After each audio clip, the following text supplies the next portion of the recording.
After 20 years of silence, a CEO hears his ex's voice on the phone and drops everything to run to her. A once-in-a-lifetime second-chance love story you'll never forget. Don't miss this chapter. It holds one of the most unforgettable and passionate scenes between two souls, reunited after 20 years. My beautiful family, I only want one thing from you. Please subscribe to this channel, like this video, and leave a comment. It gives me the strength and encouragement to keep writing beautiful stories for you. Let's start. With love. Some prisons are built with rose petals and promises, and Camilla Evan had been living in the most beautiful one for 7 years. The marble floors of the penthouse caught the afternoon light, scattering it into 1,000 fractured rainbows that danced across walls, adorned with art she'd never chosen. Camilla stood at the floor-to-ceiling windows, her reflection ghostly against the sprawling city below, and pressed one hand against the cool glass. Somewhere down there, in the streets she could no longer walk freely, was the woman she used to be, Mrs. Devi. The caterers are asking about the seating arrangement for Saturday's dinner. The housekeeper's voice drifted from the doorway. Mrs. Devi, the name felt like a beautiful lie she'd been telling herself for so long. She'd almost believed it. Tell them the usual configuration. Paulette, Mr. Devi prefers his associates near the windows. Camilla's voice came out smooth, practiced. The perfect wife, giving perfect instructions for another perfect evening that would leave her feeling hollow. She'd given up her dreams of architecture, of creating spaces where people could truly live rather than simply exist. Daniel had said it was temporary, just until his company stabilized. That was 6 years ago. Now she hosted dinners, smiled at his colleagues, wore dresses that cost more than some people's cars, and felt her soul slowly crystallizing into something cold and ornamental. The pregnancy test hidden in her purse seemed to burn through the leather. 2 lines.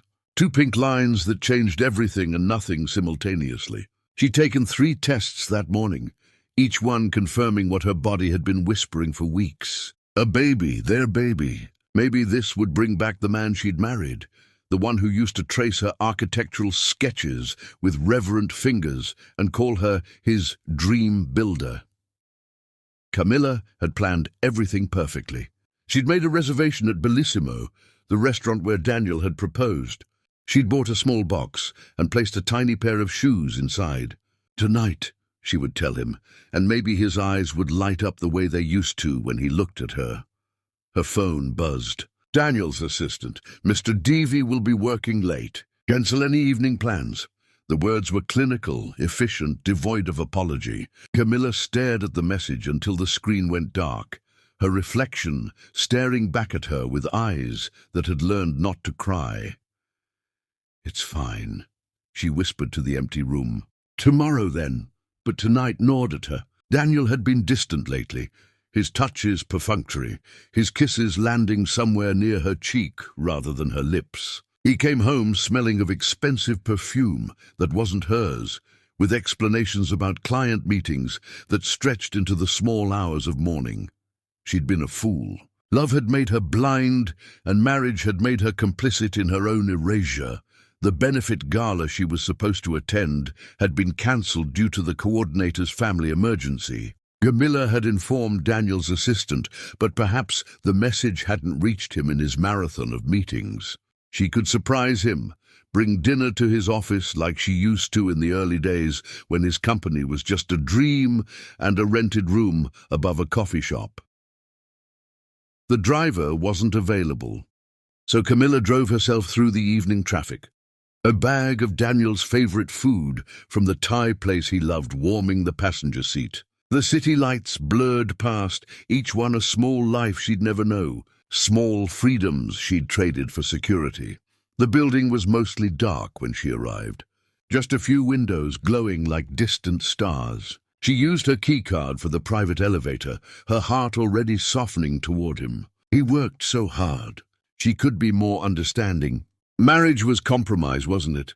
The elevator doors opened directly into the penthouse office suite. Soft music played from somewhere inside. Not the classical music Daniel preferred for working, but something slower, more intimate. Camilla's steps faltered. She heard the laugh first, a woman's laugh, light and triumphant. Then Daniel's voice, low and hungry, in a way it hadn't been with her in months. "You're incredible, Lysandra. Absolutely incredible." The bag slipped from Camilla's fingers, Thai food containers tumbling across the marble. But she didn't notice. She was walking, her feet carrying her forward even as her mind screamed at her to turn back, to run, to not see what she was about to see. The office door was ajar. Through the gap, she saw them. Daniel, her husband, the man who'd promised her forever beneath a canopy of cherry blossoms, was pressed against his desk, his shirt unbuttoned. And wrapped around him like a serpent was Lysandra Beaumont, the woman he'd introduced as a business partner just 3 weeks ago at a dinner party, where Camilla had smiled and served wine and played the perfect hostess. Lysandra's dress was pooled on the floor. Daniel's hands were in her hair, and they were kissing with the kind of desperate passion that told Camilla this wasn't the first time. This was practiced, familiar. This was betrayal that had grown roots. The sound that escaped Camilla's throat was barely human. It was the death rattle of every belief she'd held sacred. They sprang apart. Daniel's face went white, then red. But it was Lysandra's reaction that carved itself into Camilla's memory. The other woman smiled, actually smiled, slow and victorious, as she reached for her dress without a trace of shame. "Camilla, I can explain," Daniel started, but his hands were still shaking with desire, and his lips were still swollen from another woman's mouth. "Don't." Camilla's voice came from somewhere deep and ancient, a place beyond tears. "Don't you dare say a single word." Lysandra laughed, actually laughed, as she zipped her dress. "Oh, Daniel, did you really think you could keep us both? She's lovely, really, but darling," she turned to Camilla with eyes like chips of ice. "A man like Daniel needs excitement, passion, not a decorative wife who's forgotten how to be interesting." The room tilted. Camilla gripped the doorframe, her knuckles white. Daniel finally moved, stepping toward her, but there was guilt in his eyes, not love. Guilt and something worse, relief. Relief at being caught, at no longer having to hide. "You were becoming boring, Camilla," he said, and those words landed like bullets. "I built an empire. I needed someone who could match that energy. You gave up. You stopped dreaming. What was I supposed to do?" Something inside Camilla didn't break. It crystallized, became diamond hard and unbreakable. "What were you supposed to do?" she repeated softly. "You were supposed to keep your vows. You were supposed to be a man of honor. But I can see now that I married a beautiful lie." She turned to leave, and Daniel didn't stop her. That hurt worst of all. He just stood there watching her walk away, with the stain of another woman's lipstick on his collar, and not a single word of real apology in his mouth. Camilla walked back to the elevator with her spine straight and her head high. She pressed the button, waited, the doors opened. She stepped inside. Only when the doors closed, only when she was alone in that descending box, did she let her hand drift to her stomach where their child grew, innocent and unknowing. "I'm sorry," she whispered to the life inside her. "I'm so sorry your father is a man who doesn't understand the value of the gifts he's been given." The penthouse was exactly as she'd left it when she returned, perfect, pristine, empty. Camilla packed one suitcase. She took only clothes and the few possessions that had been hers before the marriage. A watch from her late mother, a journal of architectural sketches, a photograph of herself at her college graduation, with hope still bright in her eyes. Her wedding rings she left on the bathroom counter. 2 circles of gold that had promised everything and protected nothing. She walked through each room one final time, memorizing the prison she was escaping. Then she wrote a single note on expensive stationery that bore her married name. "I won't be coming back. Send the divorce papers wherever you want. I want nothing from you except my freedom." She left it on his pillow and walked out of that perfect, poisonous life forever. The bus station was nearly empty at that hour. Camilla bought a ticket to Atlanta, far enough to disappear, close enough to afford. She sat on a hard plastic chair with her suitcase at her feet and her hand on her belly. "We'll survive this," she whispered to her unborn child, to herself, to the universe that had just shattered and reformed around her. "I don't know how, but we will. I promise you that." A single tear traced down her cheek, the only one she would allow herself. Then Camilla Evans straightened her shoulders, lifted her chin, and waited for the bus that would carry her toward an uncertain future. She was alone. She was betrayed. She was broke. But for the first time in 7 years, she was free, and somewhere inside her, beneath the pain and shock, a small, fierce flame of survival flickered to life. Daniel Deevy had broken her heart, but he wouldn't break her spirit. She wouldn't let him have that victory, too. Chapter 2, The Rebuilding. The bus smelled of stale coffee and other people's exhaustion, but to Camilla it smelled like possibility. She counted her money in the darkness, while other passengers slept, their heads lolling against windows that reflected the highway lights back at them. $847. Everything she'd managed to save secretly over the past year, small bills tucked into books and coat pockets. Insurance against a disaster she'd hoped would never come. Atlanta emerged from the dawn, like a promise written in glass and steel. Camilla pressed her forehead against the cool window and watched the city wake up. Delivery trucks rumbling through empty streets.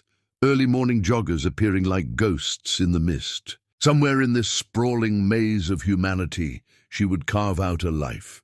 The woman at the bus station information desk took one look at her and softened. "You got somewhere to go, honey?" Camilla clutched her suitcase handle. "I'm looking for a women's shelter, just temporary. There's Harmony House 3 blocks north. They're good people." The woman scribbled an address on a piece of paper, then added a second address. "And this is Anouk's cafe. Tell Anouk that Bertie sent you. She's always looking for someone reliable." Harmony House was a converted church with peeling paint and windows that glowed warmly despite the early hour. The director, a woman named Imogen Reeves, with silver-threaded hair and eyes that had seen every variation of human suffering, listened to Camilla's carefully edited story without judgment. "We can give you 2 weeks in the dormitory," Imogen said, stirring honey into tea she'd made without asking if Camilla wanted any.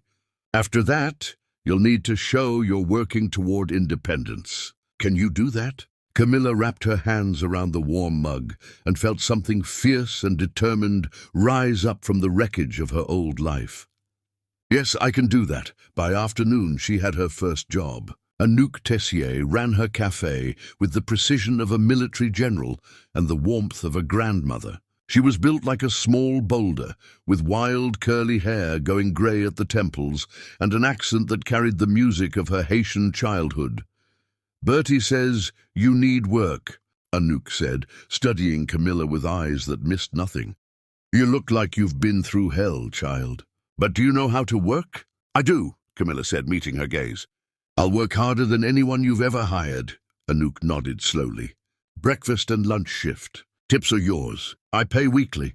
You start tomorrow at 5 in the morning. It wasn't until Camilla was outside that she realized she'd been holding her breath. One job, one small victory. She'd built her life once from nothing. She could do it again. The pregnancy made everything harder and more urgent. By the 3rd month, her body was changing in ways she couldn't hide. She added a second job cleaning office buildings at night, her back aching as she pushed vacuum cleaners across endless carpeted floors, while security guards studied their phones and ignored her. Sleep became a luxury she couldn't afford. She would wake at 4:30, dress in the shelter's communal bathroom, walk to the cafe through streets still dark and dangerous. She served coffee to lawyers and nurses and construction workers, her smile bright and her hands steady, even when exhaustion made her vision blur. By her 4th month, Imogen called her into the office. "You're pregnant," she said flatly. Camilla's hand went instinctively to her belly, which was now unmistakably rounded. "Yes, the father. Gone, not coming back." Imogen was quiet for a long moment. "You can stay through the birth. After that, we have family rooms, but there's a waiting list. You understand?" "I'll have my own place by then," Camilla said, with more confidence than she felt. She found a third job sketching portraits of tourists in Piedmont Park on weekends, her architectural training translating easily to quick, flattering charcoals that earned her decent tips. Her hands cramped and her feet swelled, but she drew and smiled and saved every dollar. The divorce papers arrived at the shelter, forwarded from an address she'd given Daniel's lawyer. She signed them on Anouk's desk during her break, her hands steady, her heart somewhere beyond pain. Daniel was remarrying already. Lysandra Beaumont would become Lysandra Devi in a ceremony that would undoubtedly be featured in all the society pages. Camilla folded the papers carefully and put them in a drawer where she kept important documents. That chapter was closed. Her body had other ideas about timing. The twins arrived early, during a shift at the cafe. Camilla felt the first contraction while pouring coffee for a regular customer, a sharp twist that made her gasp. Anouk took one look at her face and started shouting orders. "Call 911! Get her a chair! Move, move!" But there wasn't time. Camilla's water broke on the cafe floor, and suddenly everything was happening too fast. Anouk held her hand and kept her breathing while customers cleared out and someone screamed instructions from a 911 operator. She gave birth in the back room of the cafe, on a mattress someone had dragged from somewhere, with Anouk and a paramedic named Jericho coaching her through each push. "It's a boy," Jericho announced, and then, moments later, "Another boy, twins." Camilla held her sons against her chest, these tiny, perfect beings who had shared her body and her heartbreak, and wept. They were beautiful. They were hers, and they would never ever know their father's name until they were old enough to understand that some men aren't worthy of the title. The hospital social worker tried to probe about the father, about child support, about resources. "I don't need anything," Camilla said, holding Matthew in one arm and Michael in the other. "We're fine on our own." Octavia Winters, the nurse who'd helped with their care, lingered after her shift ended. She was a tall woman with locks that fell past her shoulders and hands that moved with gentle competence. "I'm going to give you my number," Octavia said, writing on a piece of paper. "You call me if you need anything, and I mean anything. Babysitting, advice, or just someone to talk to at 3 in the morning when you think you're losing your mind." "Why?" Camilla asked, overwhelmed by kindness from a stranger. Octavia smiled. "Because I was you once. Single mom, scared out of my mind. Someone helped me. Now I help others. That's how this works." True to her word, Octavia became Camilla's first real friend. She showed up with groceries and hand-me-down baby clothes and practical wisdom that no book could teach. She watched the twins while Camilla worked, never asking for payment, waving away Camilla's attempts to compensate her. "You're going to pay it forward someday," Octavia said. "That's payment enough." Camilla moved into a tiny apartment above a laundromat, one room with a bathroom down the hall that she shared with 3 other tenants. It smelled of detergent and had water stains on the ceiling, but it was hers. She arranged her few possessions with care, creating a space where her sons could be safe and loved. At night, after the twins finally slept, Camilla would pull out her old architectural sketches. Her hands, calloused now from work, would move across paper, designing homes for imaginary clients, keeping her dreams alive in graphite and hope. A small firm looking for freelance work posted a listing at the community center. Camilla submitted her portfolio, not expecting anything, but they called her in, impressed by her designs, and offered her small projects, a bathroom renovation, a kitchen redesign. The pay was modest, but it was architecture, her first love. Calling her back, she worked on designs while the twins napped, calculated measurements while they played at her feet, taught herself new software on a donated laptop that Anouk's nephew had given her. Her reputation grew slowly, one satisfied client recommending her to another.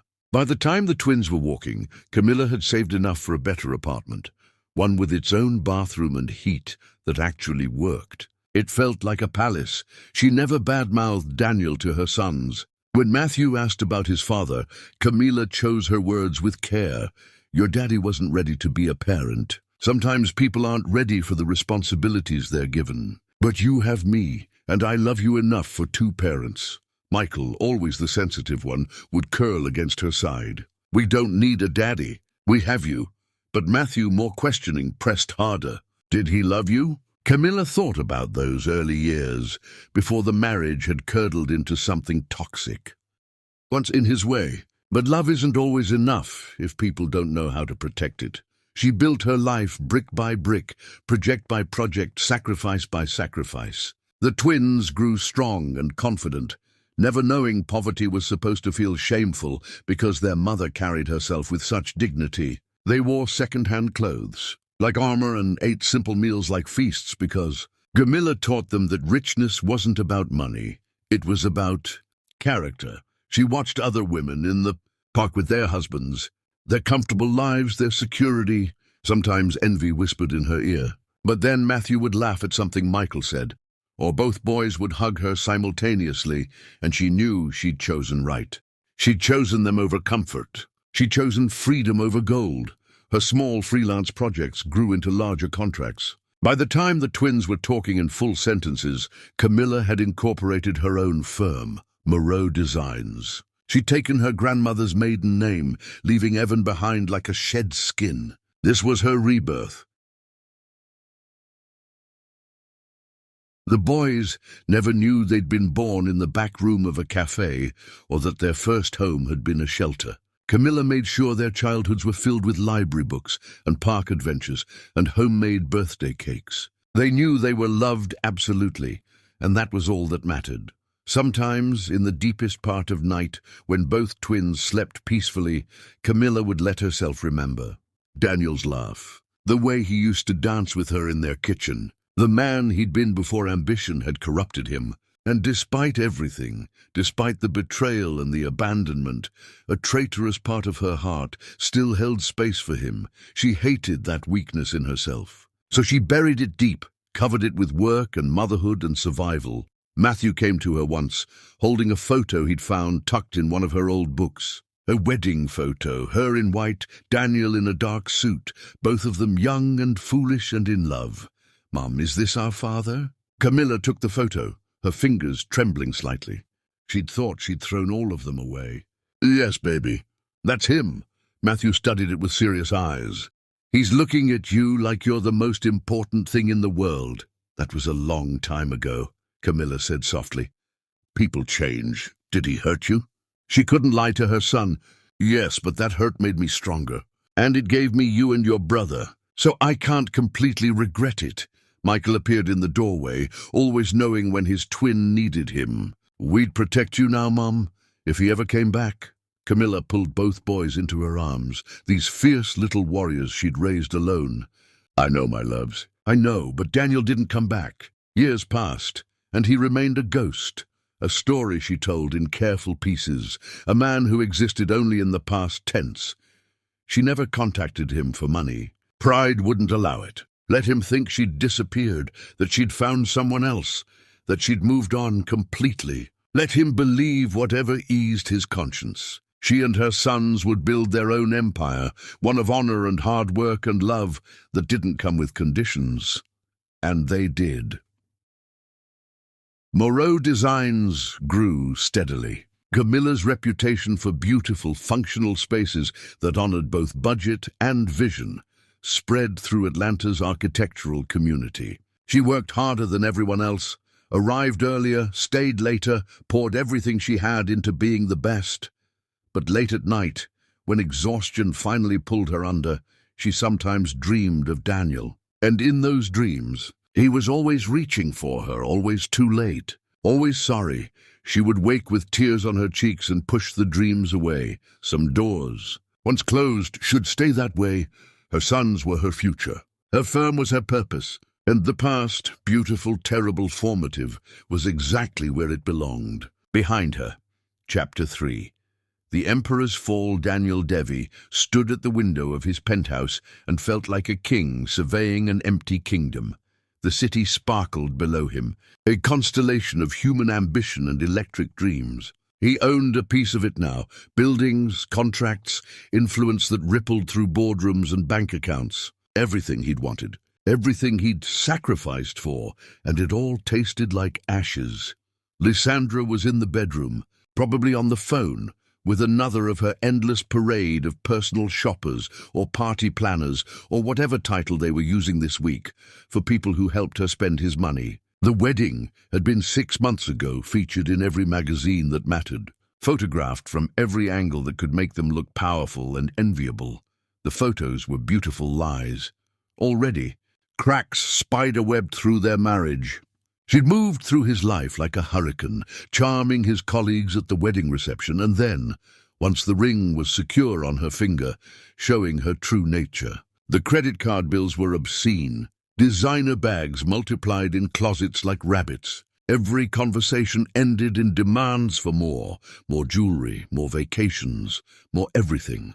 But it wasn't the money that hollowed him out. It was the emptiness where love should have lived. Daniel. Lysandra's voice cut through his thoughts like a blade.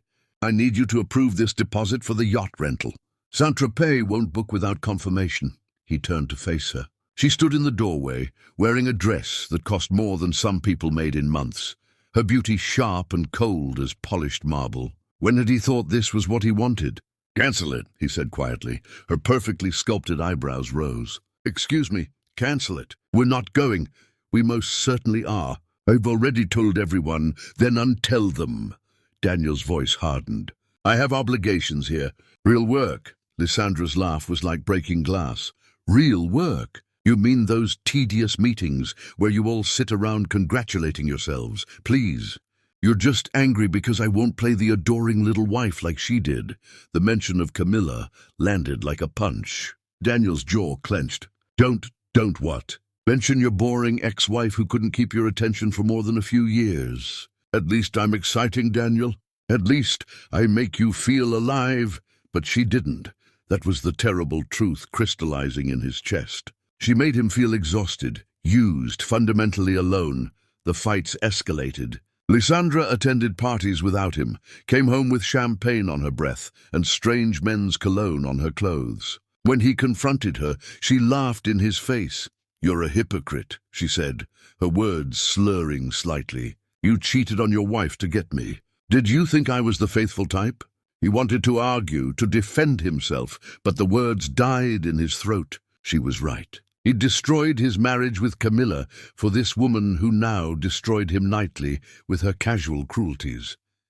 His best friend, Theron Castellan, watched the dissolution with grim sympathy. They'd been friends since college, through every stage of Daniel's rise, and Theron had been the only one to speak honestly at the wedding. You're making a mistake, Theron had said quietly. Camilla loved you. This one loves what you can give her. There's a difference. Daniel had ignored him then. Now Theron's words haunted him nightly. They met for drinks at their usual bar, a quiet place where the bartender knew their orders and the music was soft enough for conversation. She's bankrupting me emotionally, Daniel admitted, staring into his whiskey. Maybe financially too at this rate, Theron shook his head. Get out! Cut your losses and get out.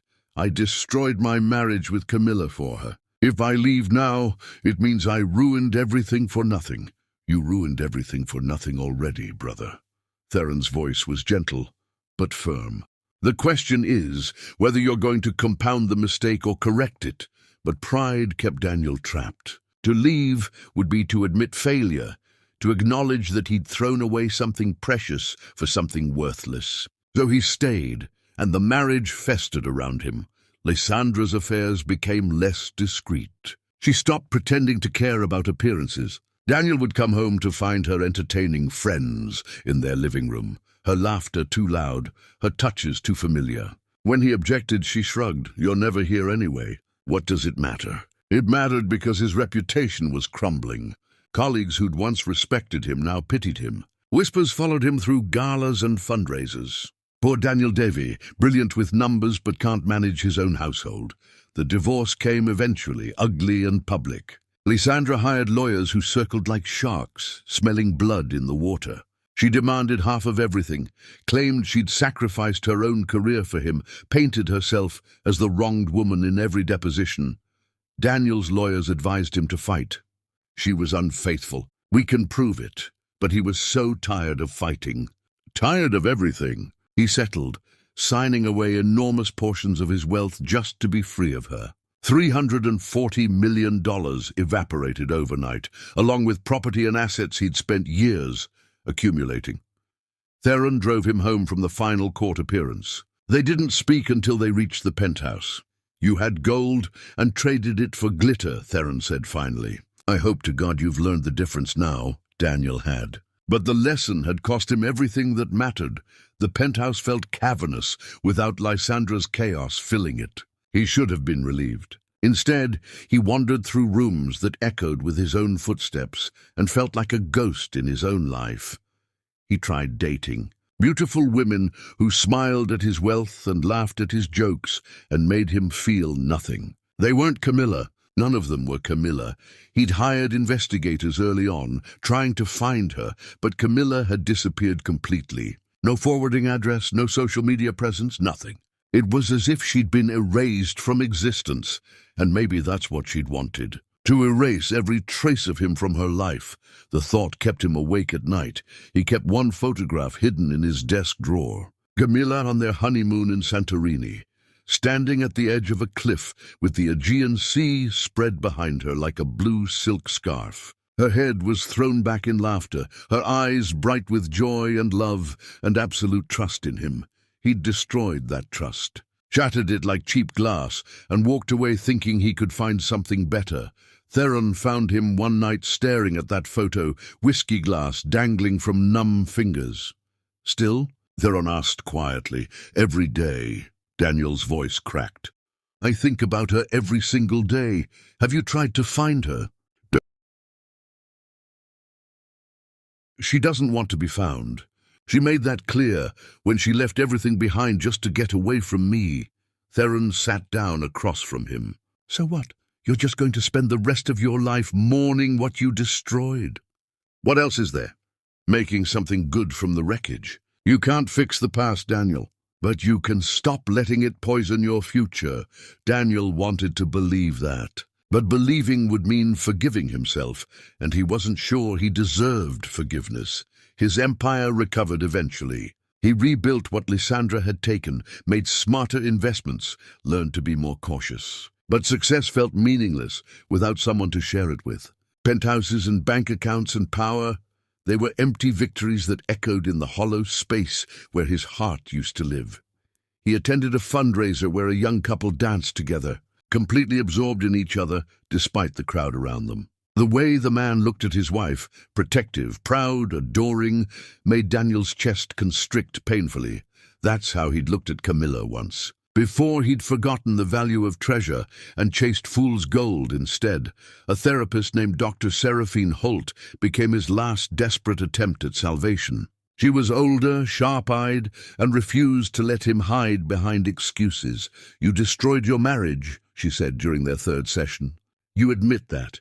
But what you're really struggling with is that you destroyed yourself in the process. You became someone you don't recognize."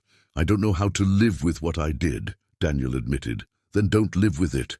Live beyond it. Make amends where you can. Change what's changeable. Accept what isn't." She leaned forward. "But most importantly, stop punishing yourself with isolation. That's not penance. That's just continuing the cowardice that got you here." The sessions helped, marginally. He learned to function again, to go through the motions of his life without the constant weight of self-loathing crushing him. But he never stopped missing Camilla, never stopped wondering where she was, if she was happy, if she ever thought of him. Birthdays were the worst. He spent them alone, refusing invitations from friends who'd given up trying to cheer him. On his most recent birthday, he'd stood in front of that photo of Camilla in Santorini and spoken to it like she could hear him.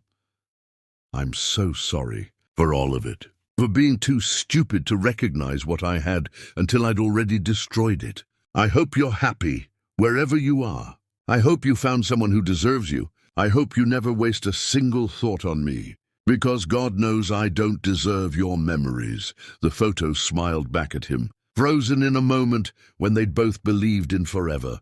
Theron insisted he start living again. "You're not dead yet, brother. Stop acting like you are. But Daniel felt dead inside. He went through the motions, work, meetings, obligations. He donated to charities, funded scholarships, built his reputation as a reformed man who'd learned from his mistakes. People admired his comeback story, his resilience. None of them knew he was hollow. A shell of success wrapped around emptiness. He dreamed of Camilla constantly. Dreams where she stood just out of reach, always turning away, always leaving. Dreams where he tried to apologize but no words would come. Dreams where she looked at him with those trusting eyes from the honeymoon photo and he had to watch himself betray her over and over again. He woke from these dreams gasping, reaching for her across empty sheets. The years accumulated. His hair showed grey at the temples. Lines etched themselves around his eyes from sleepless nights and regret. He built his empire back to its former glory and then beyond, proving to everyone except himself that he was still relevant, still powerful, still something other than a man who'd thrown away love for lust. But in quiet moments, when the city lights blurred below his windows and the penthouse pressed in around him with its expensive emptiness, Daniel Devi faced the truth he'd been running from. He'd had everything. A woman who loved him unconditionally, who'd sacrificed her own dreams to support his, who'd looked at him like he'd hung the stars just for her. And he'd destroyed it all because he was too immature to understand that passion fades. But love, real love, the kind Camilla had offered him, that endures if you protect it. He'd learned the difference between glitter and gold. He just learned it far too late. Now all he had was money, success, and the ghost of the woman he'd loved and lost by his own hand. Some nights he thought that was exactly the hell he deserved. Other nights he wished desperately for one more chance, to apologize, to explain, to see her one more time, even if just to confirm she was happy and whole without him. But chances like that didn't come. Life didn't work that way. So Daniel Devi sat in his throne of success and felt like a beggar, staring at a photograph of the only woman he'd ever truly loved, and whispered apologies to the empty air. He'd become everything he'd wanted to be and lost everything that mattered. Chapter 4.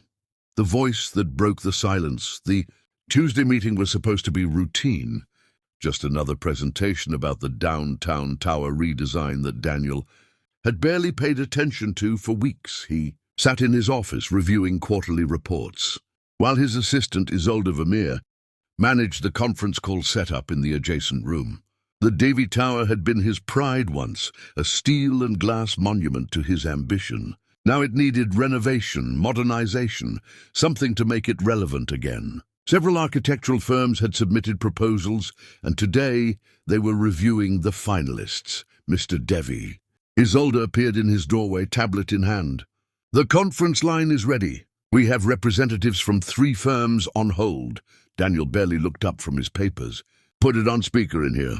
I'll listen while I work." It was dismissive, he knew, but most of these presentations blurred together.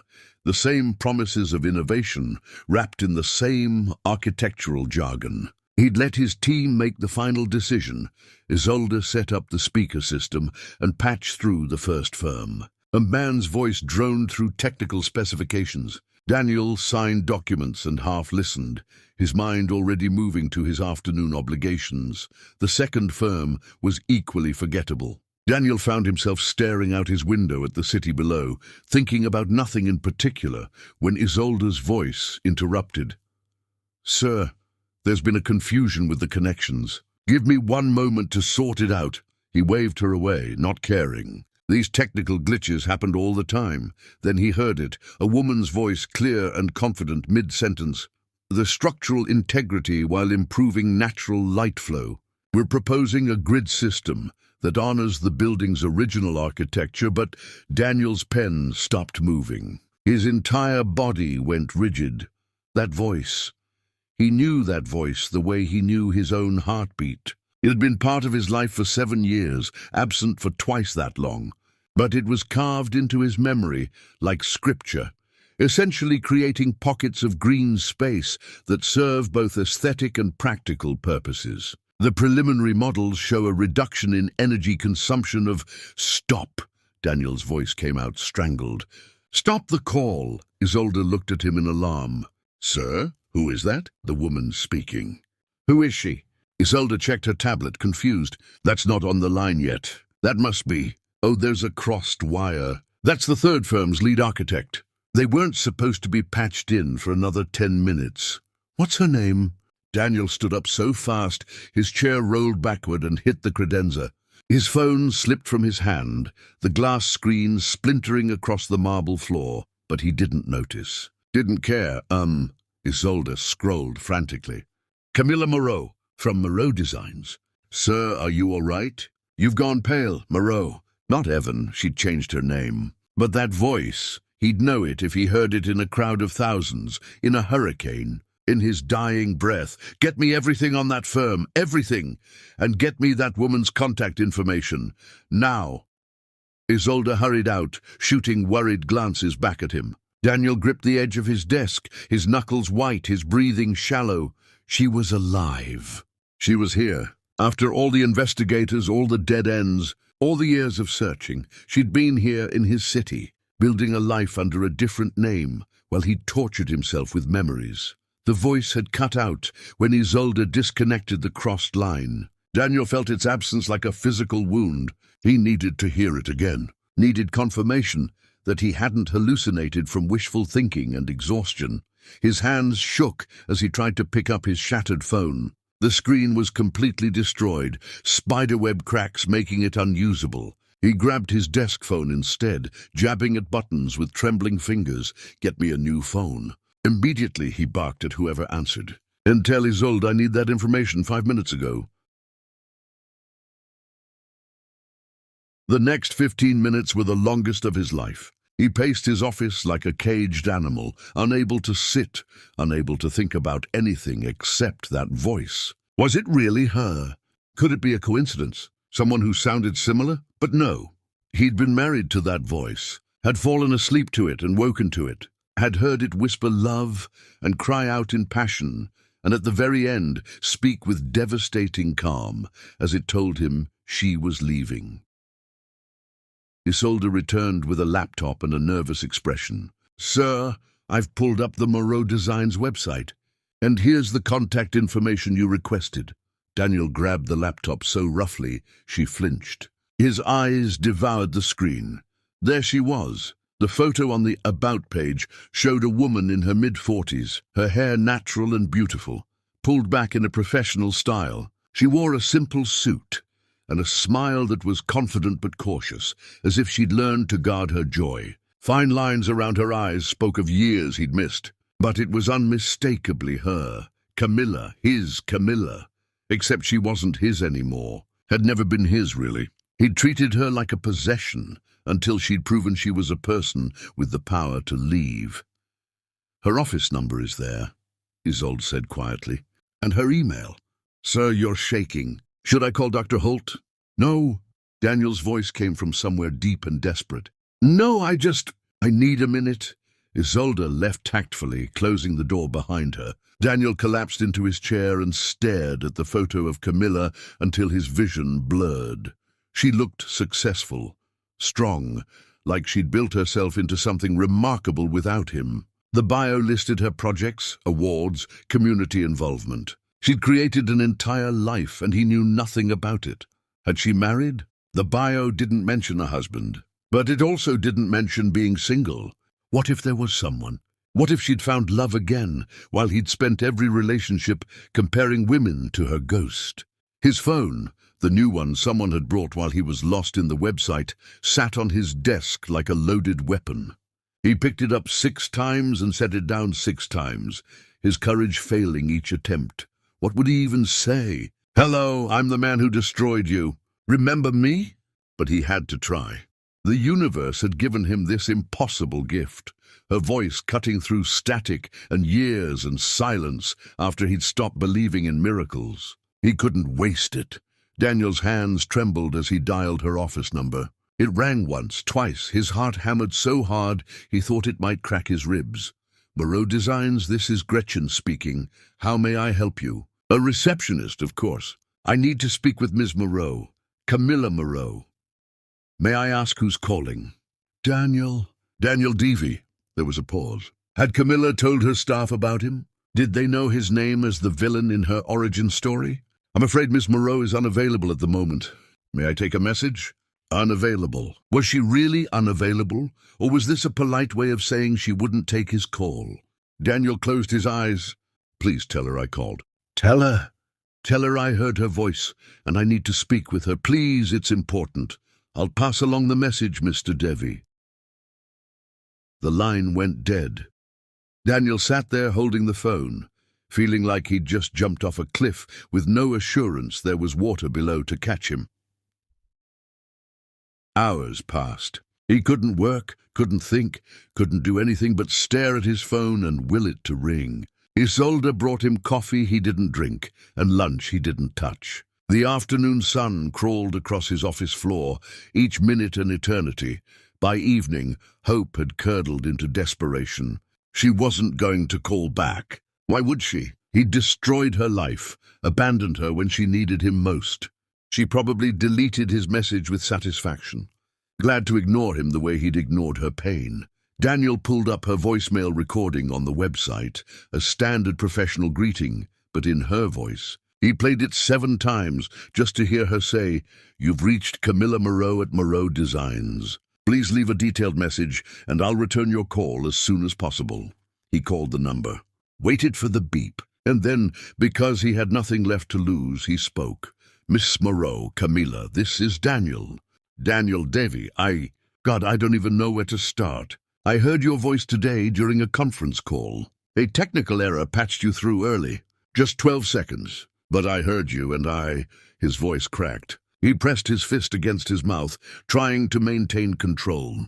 It's been 20 years. 20 years of wondering where you were, if you were happy, if you'd forgiven me for being the worst kind of fool. I don't have any right to ask anything of you. I know that. But please call me back just once. I need to hear your voice again. I need to know you're real and not just a memory that's been haunting me for 2 decades. Please." He left his number, hung up, and then buried his face in his hands and wept for the first time since the day she'd walked out of his life. Outside his windows, the city lights flickered to life one by one, small fires against the darkness. Daniel Devy sat in his empire of glass and steel and felt like he'd finally found something, worth more than all of it combined. The possibility of Camilla's voice answering his, even if just to tell him goodbye one final time, he would take it. He would take any piece of her she was willing to give. His phone sat silent on the desk, dark and unforgiving, and Daniel waited, hope and desperation tangled in his chest, for a voice that might never speak to him again. But at least now he knew she existed. She was real. She was close, and that knowledge was both a gift and a torture more exquisite than anything he'd endured in all the empty years before. Chapter 5. The Return of the Ghost. Camilla sat in her car in the office parking garage, gripping the steering wheel so tightly her knuckles had gone white. The voicemail notification glowed on her phone screen like a tiny bomb. She'd listened to her receptionist's message 3 times now, each repetition making the situation more real and more impossible. "Daniel Devy called for you. Said he heard your voice on a conference call. Wants you to call him back. Said it's important."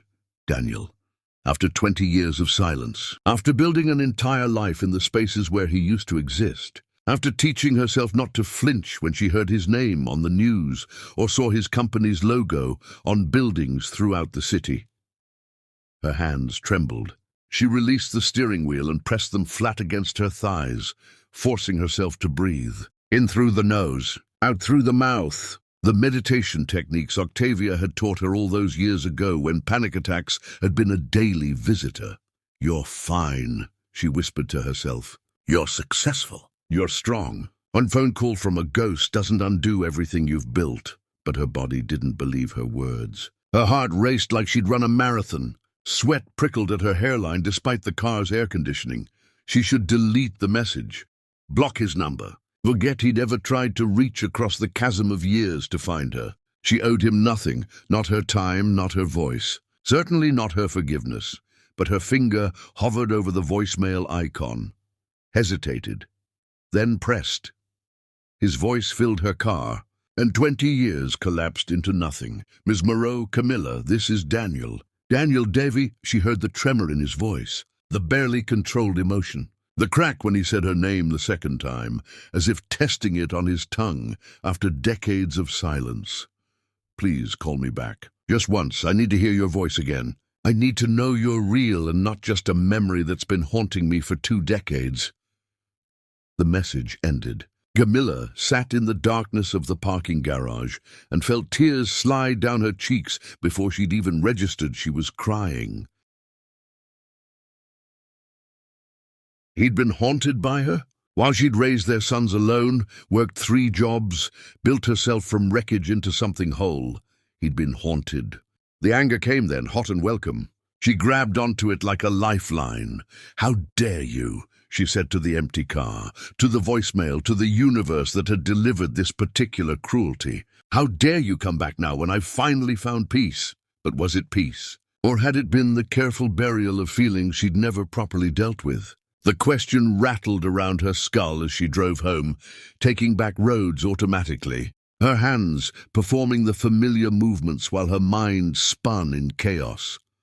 Home was a modest house in a quiet neighborhood, nothing like the penthouse she'd fled from, but it was hers, truly hers. Every piece of furniture chosen with care, every wall painted in colors she loved, every room holding memories of raising her sons into good men. Matthew and Michael were both at evening study groups, the house blessedly empty. Camilla poured herself a glass of wine she didn't drink and stood in her kitchen, staring at nothing. The wedding photo Matthew had found years ago still lived in a drawer upstairs. She'd never had the courage to throw it away. That last piece of evidence that Daniel Devi had once looked at her like she was the answer to every question he'd ever asked. She climbed the stairs slowly, opened the drawer and pulled out the photo. They looked so young, so stupidly, brilliantly certain that love conquered everything.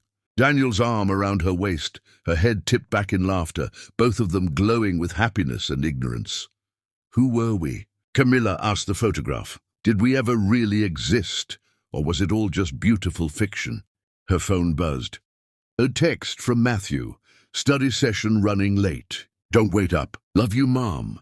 She texted back a heart emoji and set the phone down before she could do something foolish, like call Daniel back, like open doors that had taken her decades to lock.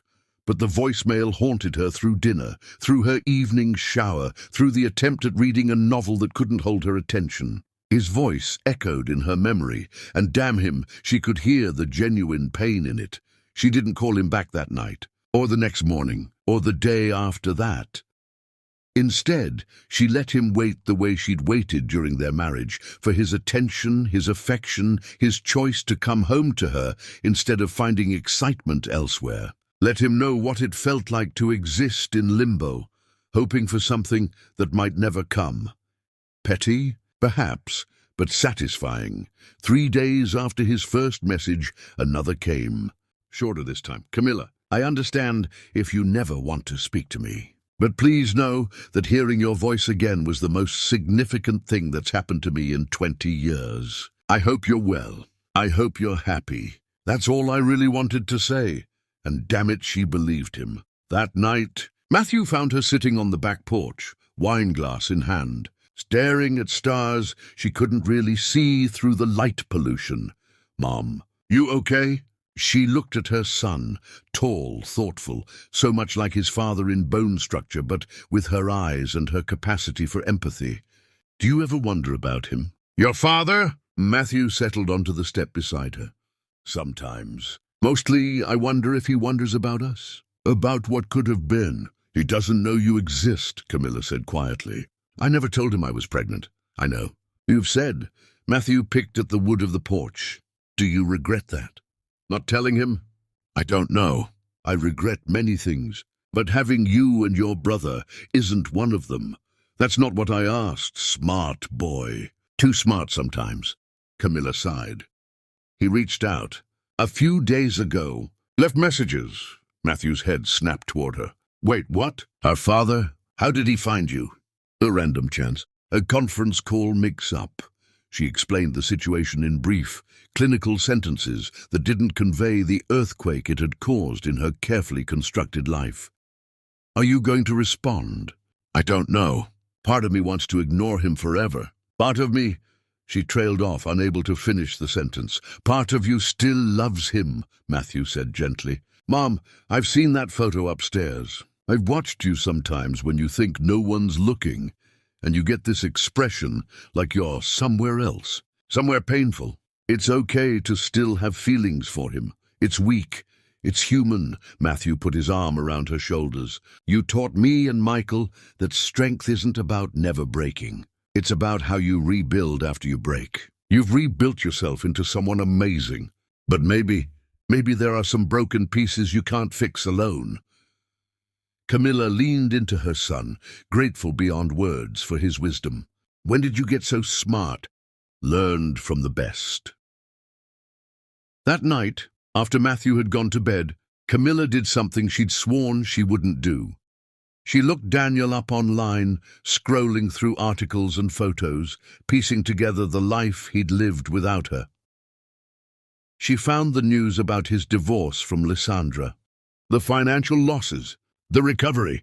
He looked older in recent photos, grayer, with lines etched deep around his eyes, but still handsome, still the man who'd once made her heart race with just a smile.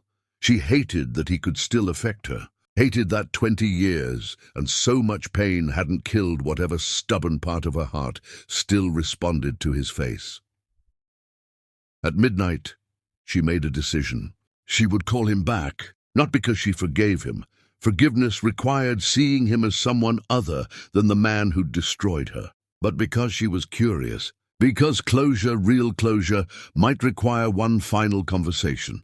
And maybe, just maybe, because Matthew was right. Some broken pieces needed acknowledgement before they could fully heal. She dialed before courage failed her.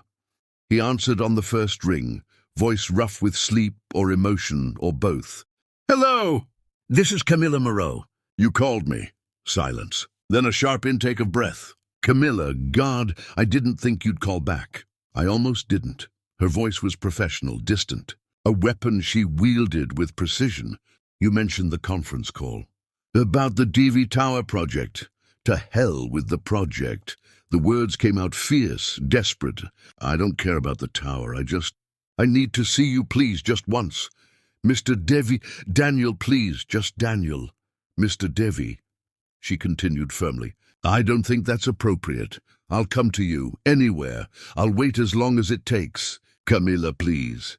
20 years? Don't you think we deserve one conversation? I don't think you deserve anything from me. The words landed hard. She heard him exhale shakily. You're right. I don't, but I'm asking anyway. Not as the man I was, but as the man I've been trying to become ever since you left. Her grip tightened on the phone. 1 hour, coffee, public place. And this doesn't mean anything beyond one conversation. Yes, anything. When? Saturday. 10 in the morning. There's a cafe called Cornerstone on Peachtree. Do you know it? I'll find it. And Daniel? She let his name slide from her mouth for the first time in 2 decades. Don't expect forgiveness. I'm not that woman anymore. I don't expect anything. I just want to see that you're real. They hung up. Camilla sat in the darkness of her bedroom and wondered what the hell she'd just agreed to. Saturday arrived too quickly, and not quickly enough. Camilla changed clothes 4 times, hating herself for caring what she wore. She finally settled on a simple dress and jacket, professional, put together, armor disguised as fashion. Michael drove her to the cafe. She'd mentioned the meeting casually, not wanting to make it a bigger deal than necessary, but both twins had picked up on her anxiety. You want me to come in with you? Michael offered as they pulled up to Cornerstone. Just sit nearby in case you need backup? No, baby. I need to do this alone. Mom, Michael's hand covered hers on the door handle. Whatever happens in there, remember who you are. Remember what you've survived. He doesn't get to shake your foundation unless you let him. She kissed her son's cheek. I raised you too well.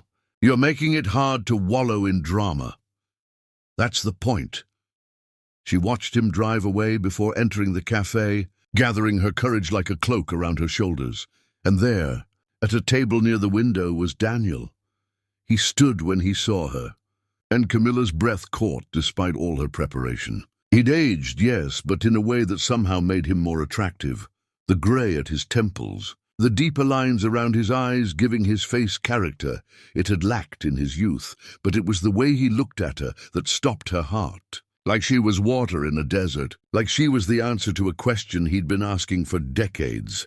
For just a moment, she was that young woman again, standing at an altar promising forever to a man who'd promised it back. Then reality crashed through nostalgia. This was the man who'd broken those promises, shattered them like they meant nothing. She wouldn't forget that. Couldn't forget that. Camilla walked to the table, her head high, her expression carefully neutral. "Hello, Daniel." He looked like he might cry, or fall to his knees, or both. "Camilla, God, Camilla, you're really here." She sat down before her legs could betray her. "You asked for 1 hour. The clock starts now." And so began the conversation that would change everything, though neither of them knew it yet. All they knew was this. 20 years had passed, but some silences spoke louder than words, and some ghosts demanded acknowledgement before they could finally mercifully rest. Chapter 6. The Meeting of Souls and Scars. The coffee tasted like regret, Camilla thought. Or maybe that was just the bitterness coating her tongue as she sat across from the man who'd once been her entire world. Daniel hadn't touched his cup. He just stared at her with an intensity that made her skin prickle. She wanted to squirm under that gaze, to look away, but she'd learned years ago that showing vulnerability was dangerous. So she met his eyes steadily and waited for him to speak first. "You look incredible," he finally said, voice rough. "Even more beautiful than I remembered." "Flattery is wasted on me now." Camilla wrapped both hands around her coffee mug, needing something to anchor her. "You said you needed to see me. I'm here. What do you want, Daniel?" He flinched at the coldness in her voice. Good. Let him feel a fraction of what she'd endured. "I want to apologize, properly. Not the pathetic excuse I gave you that night, but a real apology." "Go ahead, then." "I'm sorry." The words came out cracked, like something breaking. "I'm so goddamn sorry, Camilla. For everything. For betraying you. For being too stupid and selfish to realize what I had until I'd already destroyed it. For letting you walk out, believing you were anything less than the most precious thing in my life." Camilla took a slow sip of coffee, using the moment to control the emotions threatening to surface. "You're right. Those words mean nothing. You apologize for being stupid and selfish, as if those were temporary conditions you suffered from, rather than choices you made. You didn't accidentally fall into bed with another woman, Daniel. You chose her, repeatedly. Then you chose to humiliate me when I caught you." "I know." He leaned forward, hands spread on the table like an offering. "I know, and there's no excuse. I was weak, insecure, terrified of the depth of what I felt for you, so I destroyed it before it could destroy me." "How convenient for you. Destroy it first, grieve later." Her laugh was sharp as broken glass. "Did it work? Did ruining us save you from whatever you were so afraid of?" "Oh, no." The single word carried the weight of decades. "It cost me everything. The marriage to Lysandra lasted less than 2 years. She took half my money and whatever dignity I had left. I've spent 20 years trying to find you, apologize to you, see if you were okay." "I'm fine." Camilla's voice could have cut steel. "I built a successful firm, raised myself up from nothing, became someone I'm proud of. All without you." She saw the words land like blows. Saw him absorb them, accept them. "I'm glad, truly, you deserved so much better than what I gave you." "I did. I do." She set her coffee down carefully. "So why am I here? What is this really about? Assuaging your guilt? Seeking absolution so you can sleep better at night? Daniel shook his head slowly. Maybe once that's what I would have wanted. But Camilla, I've changed. I've spent years in therapy trying to understand why I self-destructed. I've rebuilt my life, donated fortunes, tried to become someone worthy of the second chance I know I don't deserve. And I'm not asking you to take me back or forgive me or anything except, please, let me make amends. Amends. She tested the word. What does that even mean? Whatever you need. Whatever would help. I'll do anything you ask. The waitress approached to refill their coffees. They fell silent until she left, the interruption giving Camilla time to study this older Daniel. He wore his success more quietly now, less flash and more substance. His watch was expensive, but not ostentatious. His suit fit well, but wasn't trying to impress. The arrogance that had hardened his features in their marriage had eroded, leaving something gentler behind. But gentleness didn't erase betrayal. Tell me about the divorce, Camilla said when they were alone again. From Lysandra, Daniel's jaw tightened. It was brutal. She showed her true colors immediately after the wedding. Affairs, shopping sprees, public humiliation. Everything I deserved, honestly. The universe giving me exactly what I'd given you. Poetic justice. Yes, he met her eyes without flinching. I lost more than money in that divorce. I lost whatever illusions I'd had about myself, about what kind of man I'd become. My best friend Theron told me at the wedding that I'd had gold and traded it for glitter. He was right. Your friend sounds wise. He is. He's also been telling me for 20 years that I'm an idiot for throwing you away. Daniel's hands clenched on the table. Camilla, I need you to understand something. Not a day has passed, not one single day, where I haven't thought about you. Wondered where you were, hoped you were happy. You lived in my chest like a permanent ache, reminding me of what real love felt like and how spectacularly I'd failed it. Camilla felt her carefully constructed walls tremble. This raw honesty was harder to defend against than his earlier shallow apologies. If you missed me so much, why didn't you try harder to find me? Well, I did try. I hired investigators. They found nothing. You disappeared completely, and I thought maybe that's what you needed. To erase me from your existence so thoroughly that even trying to contact you was a violation. It was. She said it firmly, but inside, something twisted. He'd respected her silence. Somehow that made it both better and worse. They sat in uncomfortable quiet for a long moment. Around them, the cafe buzzed with other people's ordinary dramas, first dates and business meetings and friends catching up. Normal life happening, while Camilla felt like she was standing in wreckage. I've moved on, she said finally. I'm not that woman you married anymore. I can see that. You're stronger, wiser. His eyes traced her face like he was memorizing it, more guarded. Life taught me to guard myself. I taught you that. The pain in his voice was palpable. I took someone trusting and open, and taught her that love was dangerous. God, Camilla, if I could go back. But you can't. She cut him off before he could spiral into hypotheticals. None of us can. We live with our choices and their consequences. Then let me live with mine by doing something good. Please. He reached across the table slowly, telegraphing the movement, giving her time to pull away. When she didn't, his hand covered hers. The touch sent electricity through her nervous system, and she hated her body for responding. Give me a chance to prove I've changed. Not to win you back. I'm not that delusional. But to show you that your faith in me once upon a time wasn't completely misplaced. Camilla stared at their hands.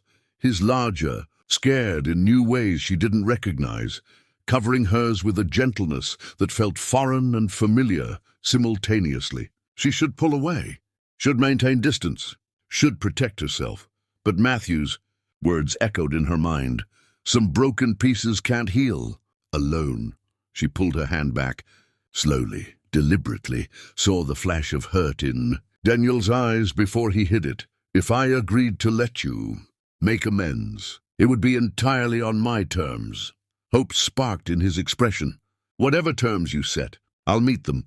You don't even know what they are yet. I don't care. Name them.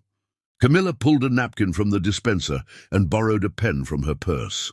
She wrote carefully, deliberately, creating conditions that would test whether his remorse was genuine or just another performance. Number 1, she said as she wrote. You work at my firm for 6 months. Junior level. No special treatment. You learn what it's like to build something from the ground up like I had to. Daniel nodded. Yes, when do I start? Number 2, you donate $50 million to organizations that support single mothers. Not in your name. In mine. His eyebrows rose slightly at the amount, but he nodded again. Done. Number 3, you write a public letter acknowledging your past mistakes. You don't name me or give details that would identify me, but you own what you did. You show the world that success doesn't excuse moral failure. I can do that. Number 4, we attend family therapy with a counselor of my choosing. You don't get to hide behind charm or excuses. You do the real work of understanding why you destroyed us. Agreed. Camilla paused before writing the 5th condition. This one was the most important, the one that would reveal everything. Number 5, you meet the 2 people I value most in the world, and you earn their respect. Not their forgiveness, not their affection, their respect. If you can't do that, none of the rest matters. Daniel studied the napkin she slid across to him. His eyes moved over each condition, lingering on the last one. The 2 people you value most. Who are they? You'll find out when you've completed the first 4 conditions. He looked up at her, and for a moment she saw fear in his eyes. Fear that whoever she loved most would reject him, would prove he was irredeemable. Good, let him be afraid. Let him understand what it felt like to be judged and found wanting. I accept, he said quietly. All 5 conditions. When do we begin? A Monday. 8 a.m., my office. Camilla stood, needing to escape before her composure cracked. Don't be late. And Daniel, if you fail even one of these conditions, you're out of my life forever. No second chances beyond this second chance. He stood too, and for a heartbeat, they stood close enough that she could smell his cologne, different from what he'd worn during their marriage. More mature, less aggressively masculine. I won't fail. I promise you that. Your promises don't mean much to me anymore. She said it without heat, just simple truth. Your actions will have to speak for you now. She turned to leave, but his voice stopped her at the door. Camilla? Oh. She looked back, and the expression on his face nearly undid her. Gratitude and grief and desperate hope all tangled together. Thank you. For this, for not deleting my messages, for showing up today, for giving me any chance at all. She didn't respond. Couldn't, because if she opened her mouth, she might tell him things she wasn't ready to admit, even to herself. Like how seeing him had shaken her foundation. Like how part of her had never stopped loving him despite everything. Like how terrifying it was to let him back into her orbit, even conditionally. So she just nodded once and walked out into the bright morning, where Michael waited in the car with anxious eyes. How did it go? Her son asked as she slid into the passenger seat. Camilla fastened her seatbelt and stared straight ahead. I either just made the wisest decision of my life or the most foolish. Time will tell which. Michael pulled into traffic, shooting her worried glances. Mom, are you okay? No, she admitted, but I will be. One way or another, I'll be okay, because she'd survived Daniel Devi once before, when she was younger and weaker and had nothing. Now she was strong, established, armor-plated by years of hard-won independence. If he wanted back into her life, even the edges of it, he would have to prove every day that he deserved to be there. And if he failed, well, she'd survived his destruction before. She could survive his absence again. The question was whether she could survive his return. That, Camilla thought as Atlanta rolled past her window, was something she'd discover in the months ahead. For better or worse, the door she'd kept locked for 20 years had cracked open. What came through it next would determine whether she'd been brave or just a different kind of fool. Chapter 7. The 5 Conditions. Daniel arrived at Moreau Designs 15 minutes early on Monday morning, carrying coffee he'd bought from a shop 2 blocks away. The office was small compared to his corporate headquarters, 3 floors of a renovated brick building. The reception area had warm lighting, architectural sketches on exposed brick walls, and comfortable furniture. A young woman with purple streaks in her hair looked up. "Can I help you?" "I'm Daniel Devi. Miss Moreau is expecting me." Her eyes widened slightly. "Right, I'm Gretchen. Follow me." Camilla's office was at the back, with windows overlooking a small courtyard. She stood when he entered, professional and distant in a charcoal suit. "Mr. Devi, punctual. That's a start. Where would you like me to begin?" "The dean. Gretchen will set you up. You'll be assisting Desmond with the Riverside project. He'll show you our systems and what we expect." "And what is that?" "Hard work, attention to detail, humility." Her eyes met his directly. "Can you manage those?" "Yes." "One more thing." Camilla moved closer, her voice dropping. "No one here knows our history except Gretchen. You're here as a consultant, nothing more. My personal life doesn't belong in this office." "Of course. Whatever you need." Desmond turned out to be a patient man who walked Daniel through their software and filing systems. "Ms. Moreau runs a tight ship. Work hard, be honest, and she'll support you. Slack off or lie. You're gone." Daniel spent that first week feeling like he'd been dropped into a foreign country. The software was different. The processes prioritized communication over hierarchy. People actually collaborated. He found himself taking notes for his own company's improvement. He made coffee runs, assembled presentation boards, double-checked measurements until his eyes crossed. The work was humbling, and he loved it because Camilla's fingerprints were everywhere, the care in every project, the respect for both budget and beauty. By week 3, people had stopped treating him like a curiosity. He was just another consultant, grabbing lunch at food trucks, debating design choices. Camilla maintained professional distance. She corrected his work when necessary, praised it when warranted, but never let their interactions become personal. Daniel respected the boundary, even as it killed him. He completed Condition 2 during his second week. $50 million to organizations supporting single mothers, shelters, job training, childcare assistance, all donated in Camilla Moreau's name. Theron called him that night. "Missed. $50 million to single mothers organizations? That's oddly specific. It's part of something I'm working on." "You found her, didn't you?" "Camilla, I'm trying to earn my way back into her life." "Good. Don't screw it up again." Condition 3 came next. Daniel spent evenings drafting the letter, striking balance between honesty and discretion. The final version was raw. "I destroyed my first marriage through infidelity and selfishness. I blamed my then-wife for becoming boring, when the truth was, I lacked maturity to recognize that real love requires cultivation, not just passion. I traded something genuine for something flashy, and I've spent decades regretting that choice. This isn't seeking forgiveness. I don't deserve it. But to anyone thinking success excuses moral failure, it doesn't. Money means nothing if you lose your humanity earning it." He published it everywhere. It went viral within hours. Some praised his honesty. Others accused him of performative guilt. Daniel only cared about Camilla's text. "I read your letter. It was a start." Condition 4 proved more challenging. Camilla chose Dr. Leontine Ashford, a woman with iron-gray hair and penetrating eyes. Their first session was excruciating. "Let's start with why you cheated," Dr. Ashford said. Daniel looked at Camilla, arms crossed. "I was scared of how much I loved her, so I sabotaged it. What did the affair give you? Power, control, validation that I was still exciting instead of domesticated." Camilla's jaw tightened. "And what did it cost you?" "Everything that actually mattered. My wife, my integrity, 20 years of peace." The sessions continued weekly, excavating ruins. Camilla spoke about loneliness. Daniel confronted entitled masculinity. It was brutal, necessary, and something shifted between them.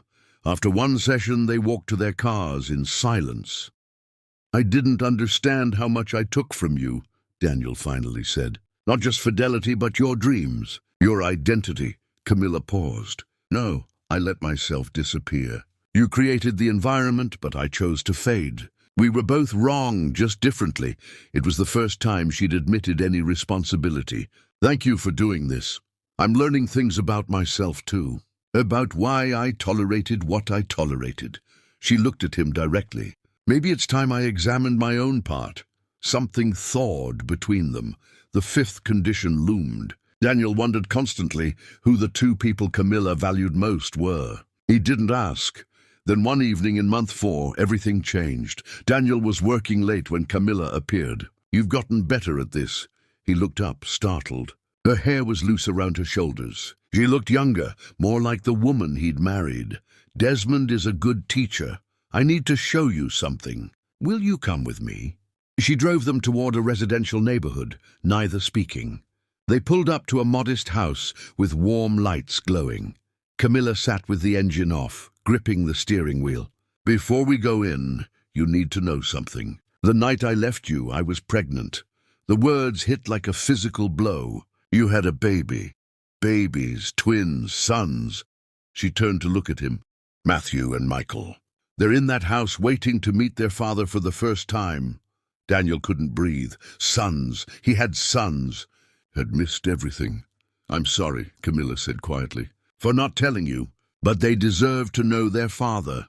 The fifth condition. "The two people I have to earn respect from. Yes, your sons." She opened her car door. "They know everything. They're protective of me, and they won't make this easy. But they're fair." Daniel followed her on legs that felt like water. Camilla opened the door, and there they were. Two tall young men who looked like him but moved with Camilla's grace. "Matthew, Michael, this is your father." "Daniel Davy." The serious one, Matthew, extended his hand. "Mr. Davy, we've heard a lot about you. All of it bad, I'm sure." "Most of it," Michael admitted. "But Mom says you're trying to change, so we'll reserve judgment." Camilla disappeared into the kitchen, leaving Daniel alone with his sons. The interrogation began. "Why did you cheat on Mom? What makes you think you've changed? Do you understand what she went through?" Daniel answered every question honestly, fighting back tears. He told them about his therapy, his regret, his desperate attempt to become worthy. "Do we factor into your redemption plan, or are we just obstacles?" Matthew asked sharply. "I didn't know you existed until 10 minutes ago. But now that I do, I want to know you. Not as a path to your mother, but because you're my sons. I missed everything, and that's my fault. But if you'll let me, I'd like to be part of your future." The twins exchanged a wordless look.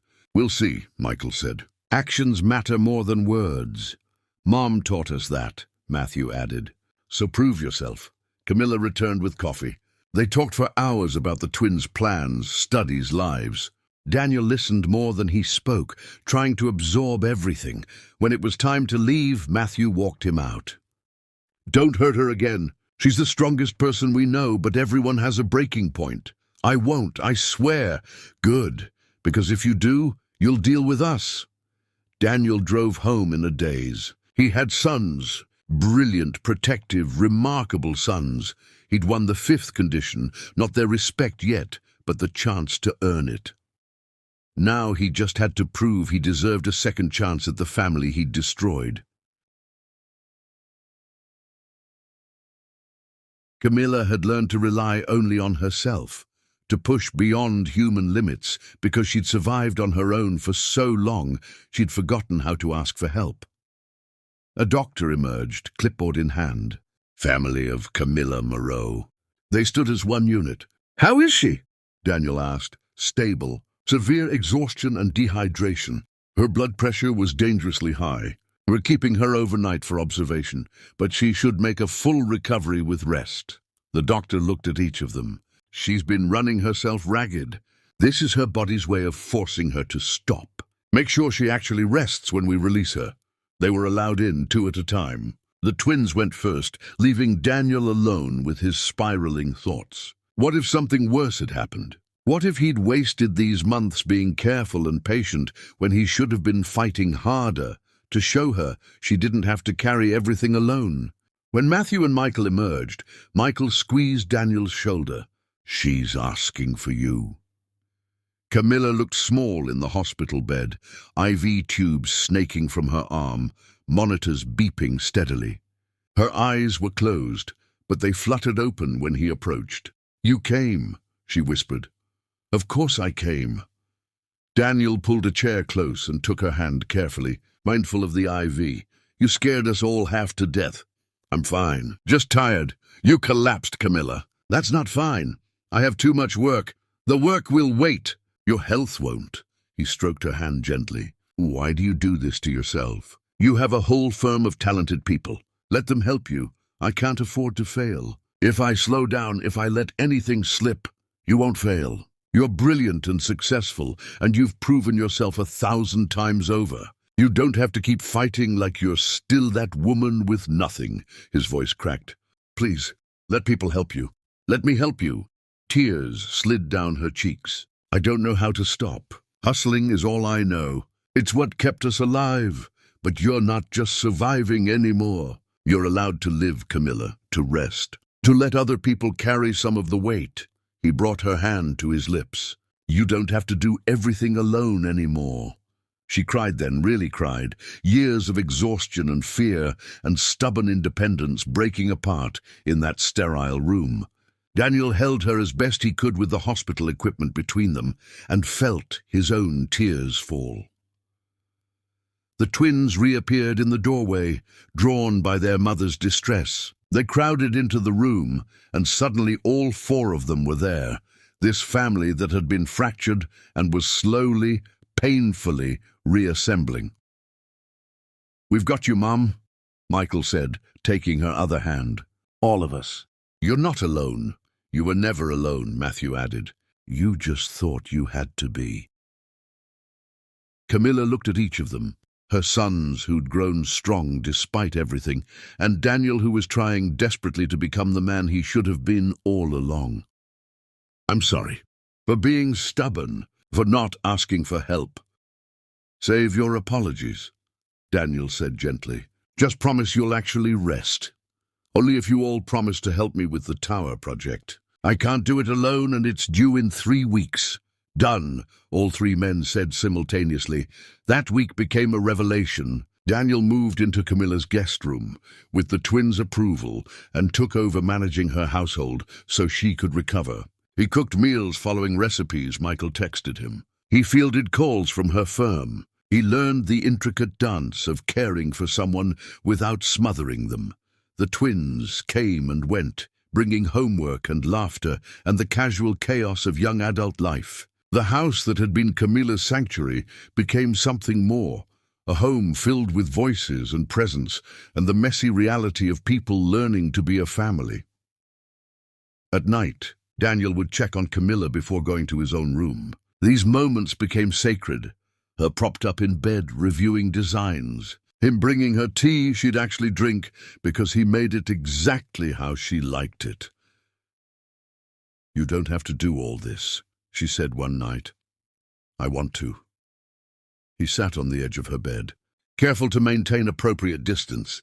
"Let me take care of you for once. You've been taking care of everyone else for so long.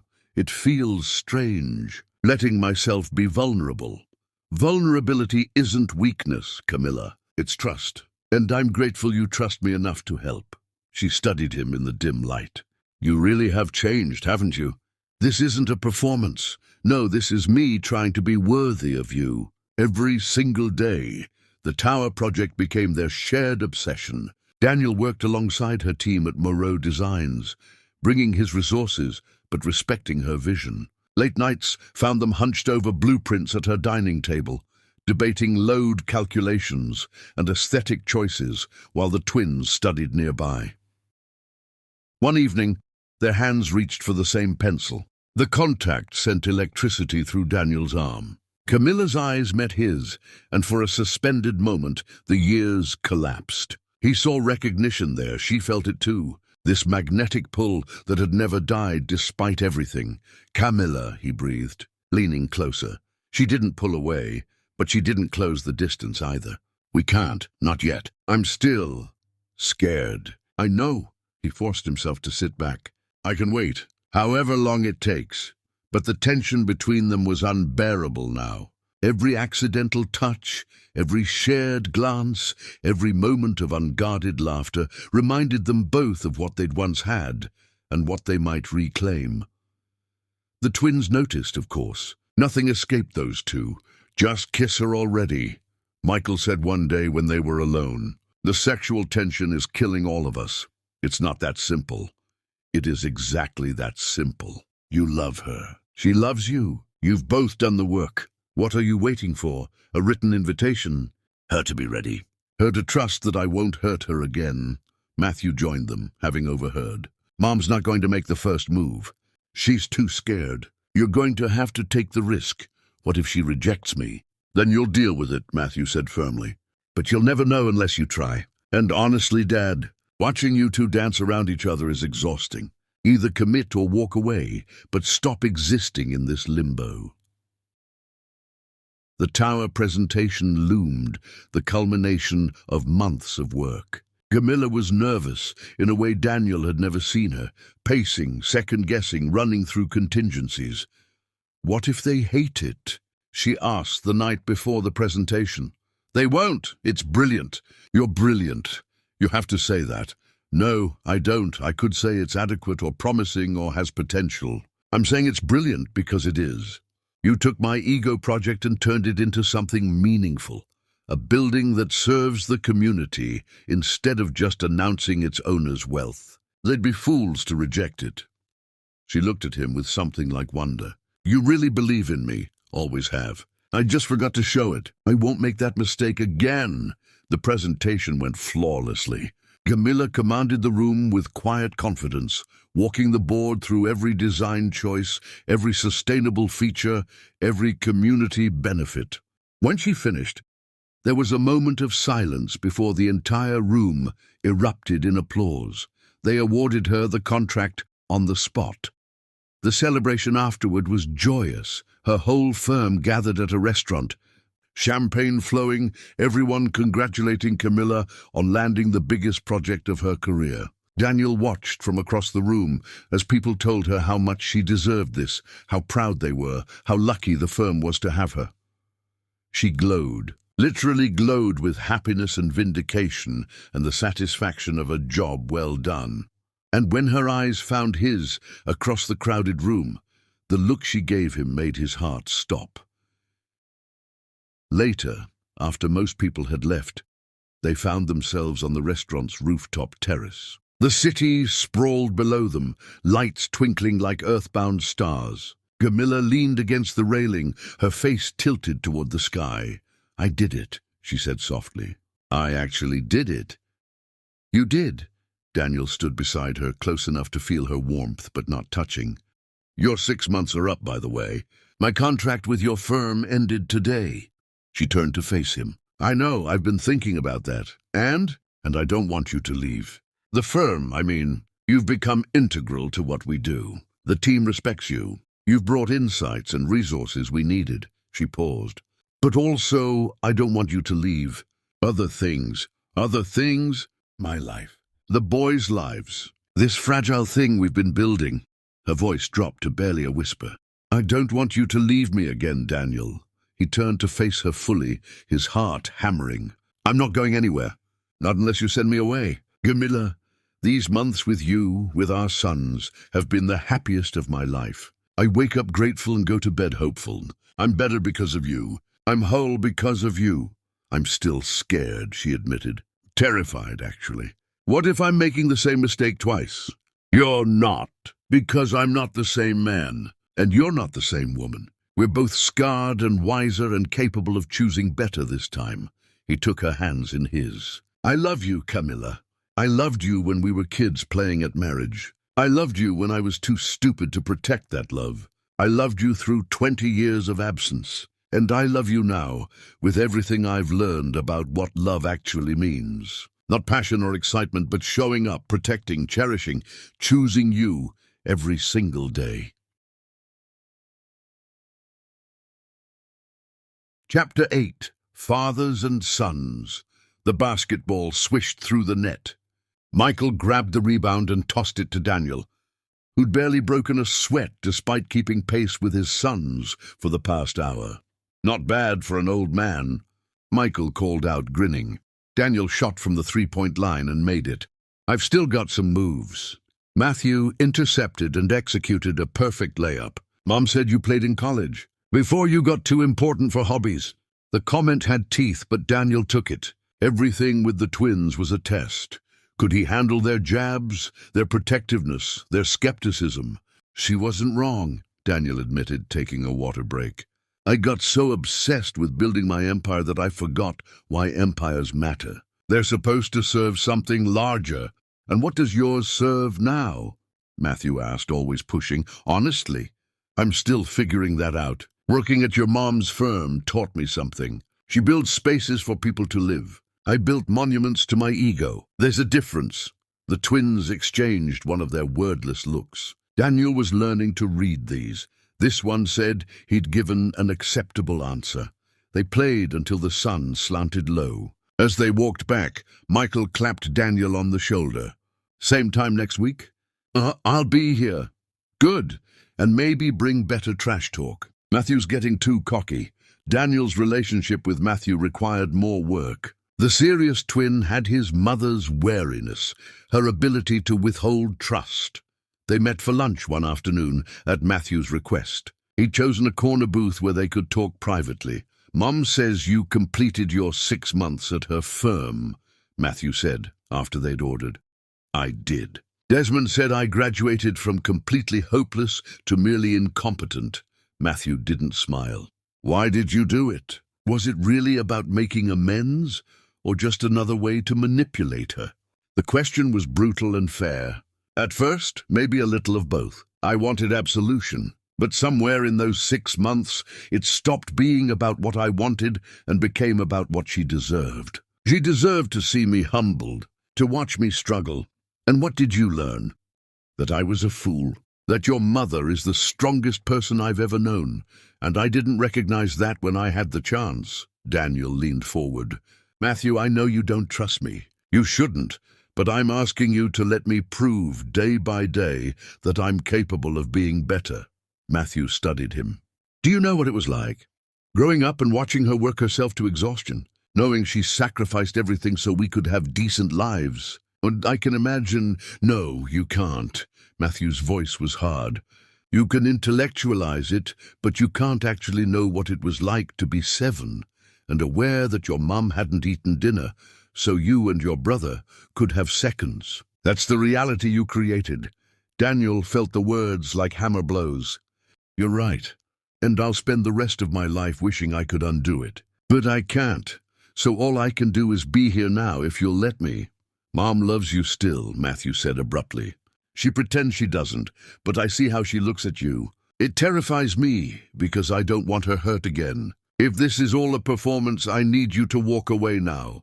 It's not a performance. I swear. Then prove it. Not to me, to her.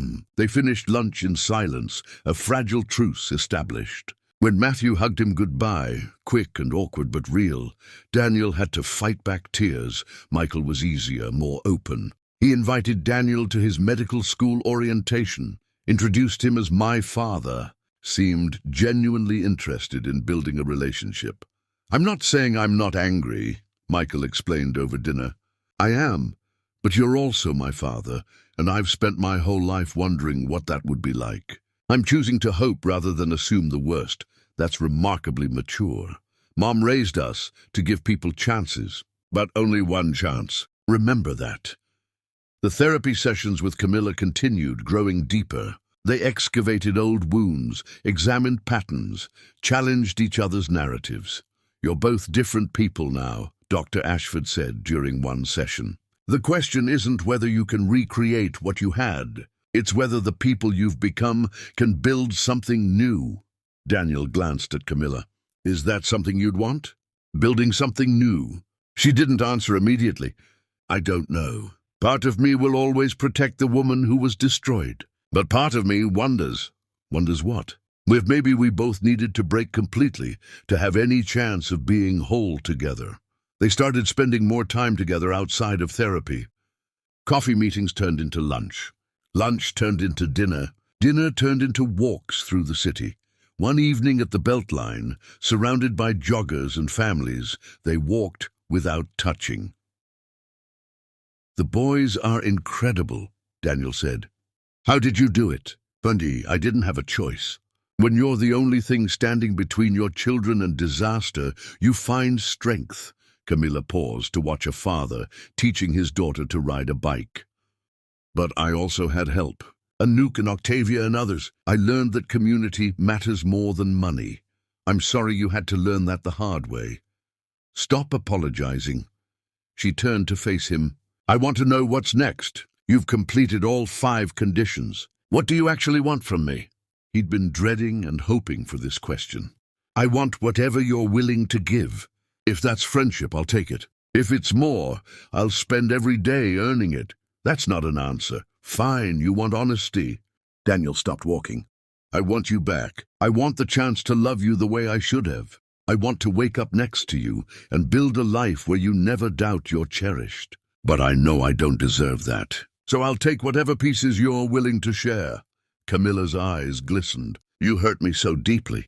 I'm not sure all the therapy and growth can make me trust you again. What if I let you in and you break me a second time? Then you'll be justified in never speaking to me again." "But Camilla, I'm not that man anymore. I've spent 20 years learning the difference between passion and love, between what glitters and what's gold." "You're gold. You've always been gold." "Pretty words. True words."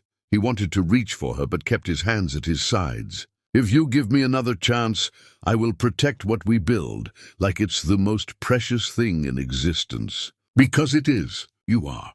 I need time to think, to figure out if I'm strong enough to risk my heart again. Take all the time you need." "I'll wait." They resumed walking, and Daniel's hand accidentally brushed hers. Neither pulled away. The contact was electric. Later that week, Lysandra returned. Daniel was leaving his building when she materialized from the shadows. Her beauty hardened into something brittle. "Daniel, it's been a while." "Lysandra, what do you want?" "I heard you've been reformed, writing public letters about your mistakes." Her smile was sharp. "I wonder what people would think if they knew the whole story. About the boring wife who drove you into my arms." "I kept emails, Daniel, text messages." The threat was clear. "If you're trying to blackmail me, you're wasting your time.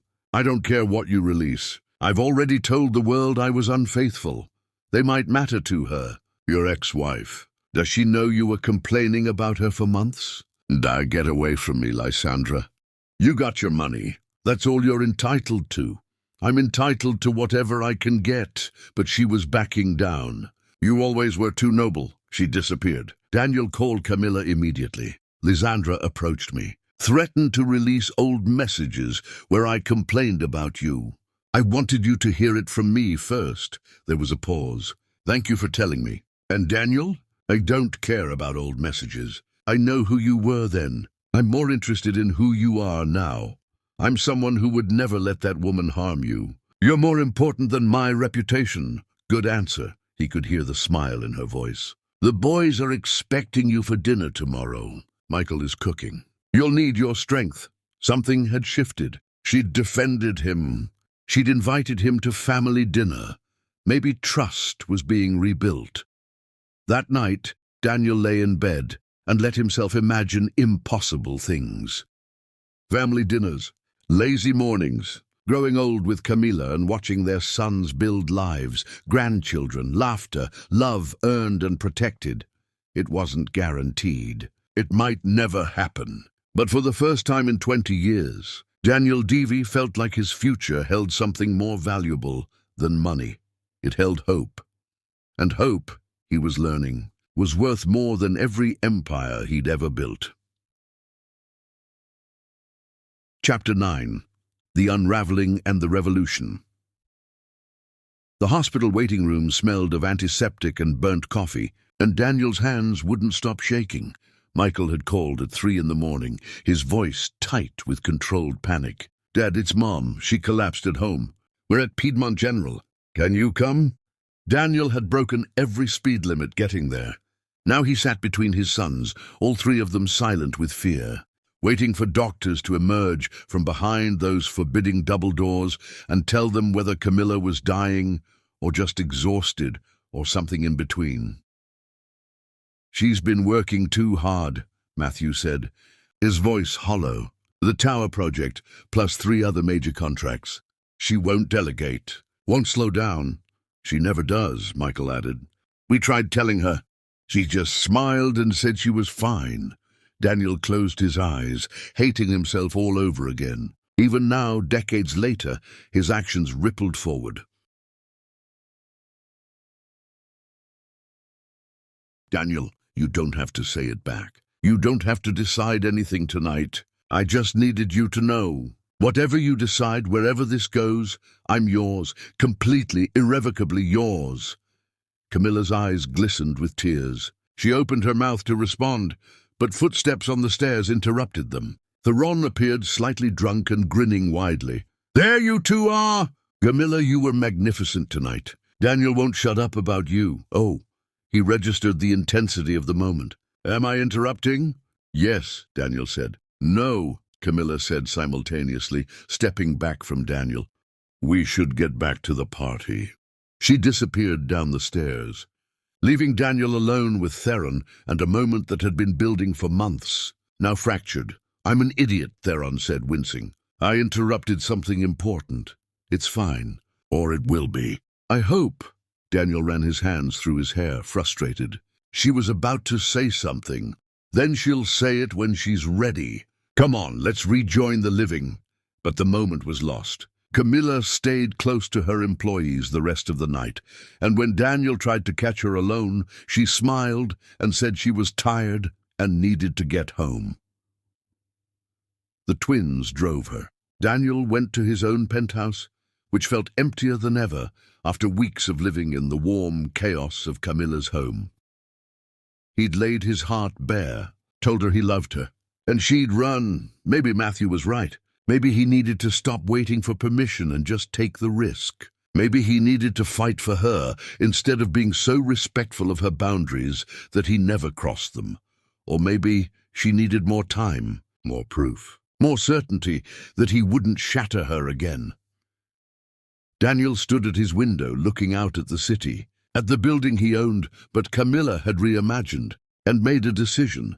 He would give her 1 more week to process, 1 more week to decide if she could trust him with her heart, and if she still couldn't decide. Then he would lay out everything he felt, consequences be damned, and let her make her choice with full knowledge of how desperately he wanted her back. But that week would be the longest of his life. His phone buzzed. A text from Camilla. "Thank you for tonight, for believing in me, for everything. I'm sorry I ran.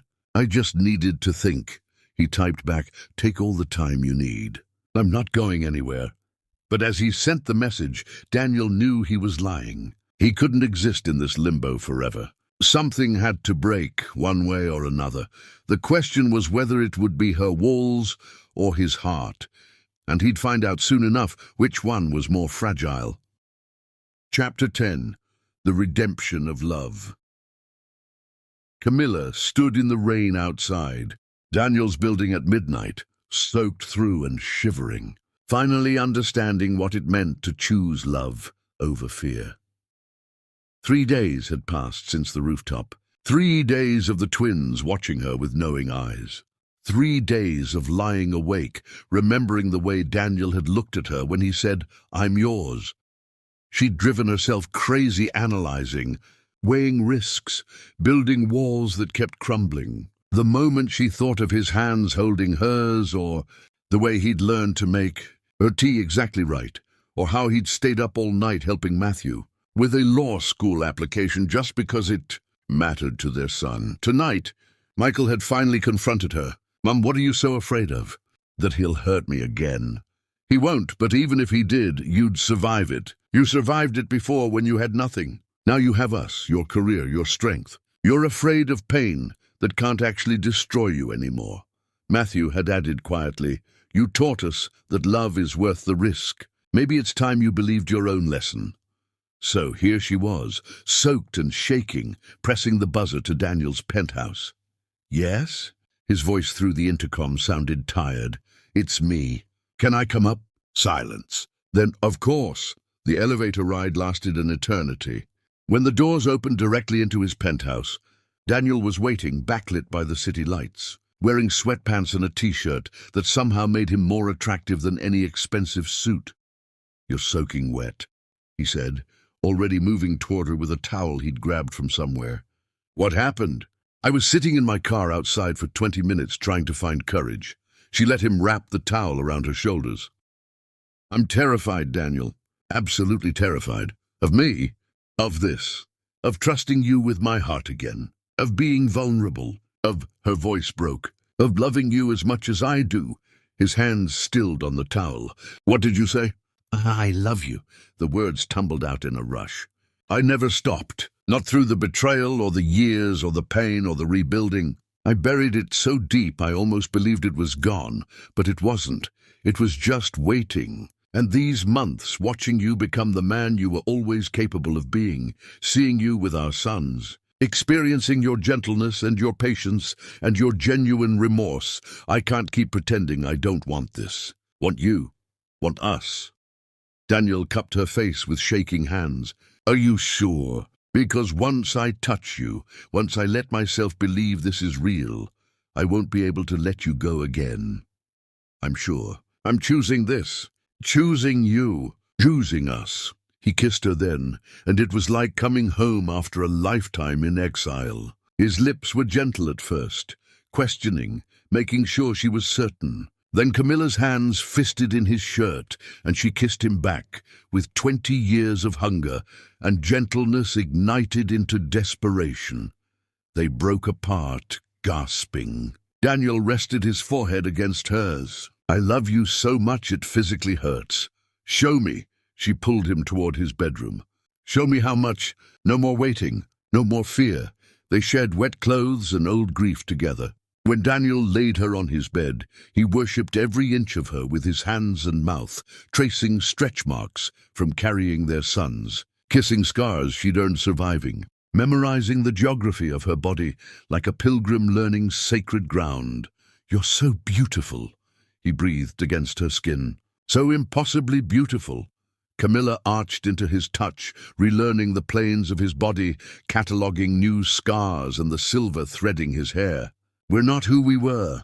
No, we're better. He kissed her deeply, broken and rebuilt stronger. When he finally moved inside her, they both gasped at the rightness of it. This wasn't the frantic passion of youth. It was something deeper, earned through suffering and patience and the choice to forgive. They moved together like a conversation in a language only they spoke. And when Camilla cried out his name, Daniel followed her over the edge, burying his face in her neck and whispering, I love you, like a prayer. Afterward, wrapped in each other, Camilla traced lazy patterns on his chest. I forgive you, she said quietly, not because you've earned it, though you have, but because I deserve peace. We both do. Daniel's arms tightened around her. I'll spend every day earning that forgiveness anyway. I know you will. She kissed his jaw. That's how I know it's safe to give it.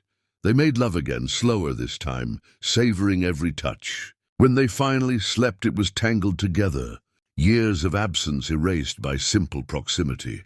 Morning brought the twins, who'd used their keys and found the penthouse empty. She's not home. The Matthews voice drifted from the living room. Phone's going straight to voicemail. Check Dad's place, Michael suggested. Daniel and Camilla stumbled out of the bedroom, hastily dressed, to find their sons in the living room. The twins took one look at their parents, rumpled clothes, swollen lips, identical expressions of caught happiness, and grinned. Finally, Michael said.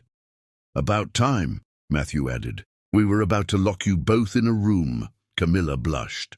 We should talk about this. Nothing to talk about. Michael hugged them both. We're happy for you, both of you. But if you hurt her again, Matthew told Daniel seriously, I'll destroy you legally. Just so we're clear, crystal clear. Daniel pulled his son into a hug. Thank you for giving me this chance. They had breakfast together, takeout because no one could cook, and talked about what came next. Daniel would move some things into Camilla's house. They'd take things slowly, mindful of the fragility of their rebuilt trust. The boys were heading back to school soon, but they'd visit often. I want to do this right, Daniel told Camilla later when they were alone. Court you properly. Show you how you deserve to be loved. You've been courting me for months. Then marry me. The words escaped before he could stop them. Not now, not even soon. But someday when you're ready, marry me again. Let me stand in front of everyone and promise to love you better this time. Camilla's eyes filled with tears. Ask me in a year. If we make it a year without falling apart, ask me then.